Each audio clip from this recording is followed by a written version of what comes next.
nakasira ka ng concrete wall. Dapat kasi glue na lang yan or something. Eh, akala ko ba nag-allow yung landlord na mag-nailing tayo dito? Nag-allow. Babe, walang B.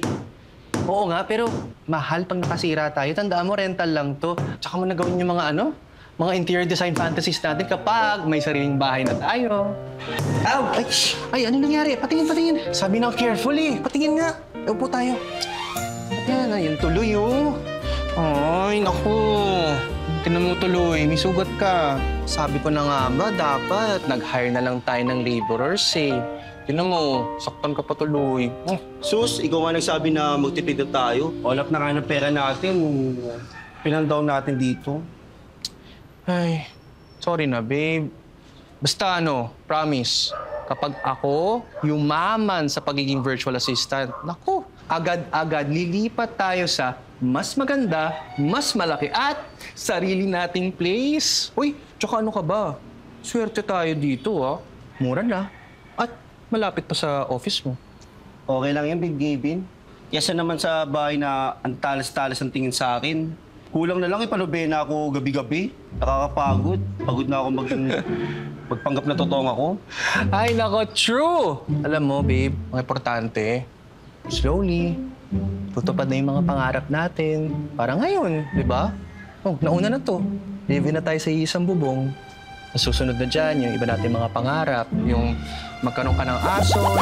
Diyos ko! Laking fantasy! Oh, alam mo na. Oo na, ako na.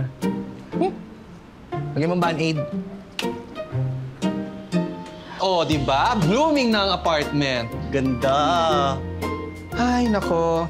Alam mo naman, babe. Frustrated interior designer ako. Hindi wala nakatapos. Hindi ba siya parang bading na bading? Hmm? As in, discreet pa rin naman.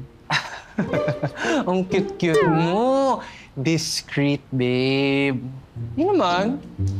Okay naman. Eh, sorry, bakit pa natanong? Wala lang. Baka mamaya biglang may dumalaw. Like si Mama and Tita. Ganyan. Teka, excuse me.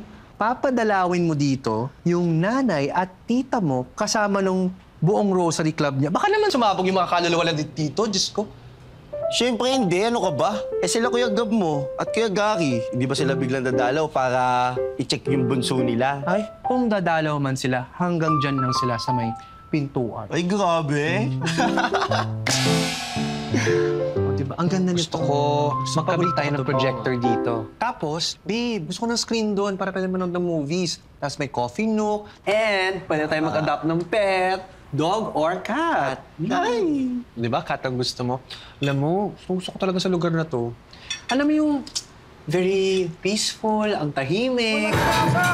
Nahuli kita! Babaunan ka ng bala sa sentido! Ano yun? Wait, let me check. Wait, babe, careful.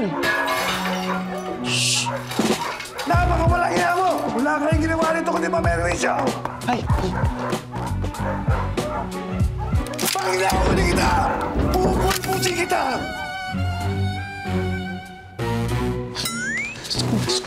Diyos ko, Lord, may baril siya, babe. Ano kay? Ano yun? Ano nakakita to? Bakit pinahabulan? Siyempre, nag-aalala po kami para sa mga sarili namin, sa safety namin. Ay, kala ko po ba tahimik dito? Naku, pasensya na. Saglit lang. Aayusin ko yan. O, sige po. Salamat po. O, sige. Opo. Thank you po.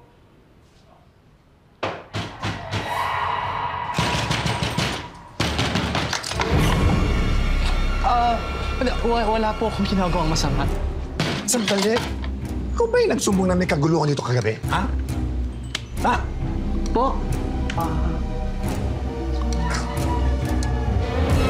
Ako nga pala si Tonyo. Ako yung kausap mo. Ako yung may-ari ng paupahan ito. Kevin po. Kevin? Gavin po. Gavin po. Gavin. Akala ko naman, Kevin, parang gay. Alam mo, galit na galit pa naman ako sa mga bakla dito. Hindi ka naman bakla, di ba? Ay! Ang Tonyo! Ako, bakla ako? Naku po, hindi po wala pong bakla dito. Hindi po. Good. Okay ka. Okay tayo. Okay ka. Okay.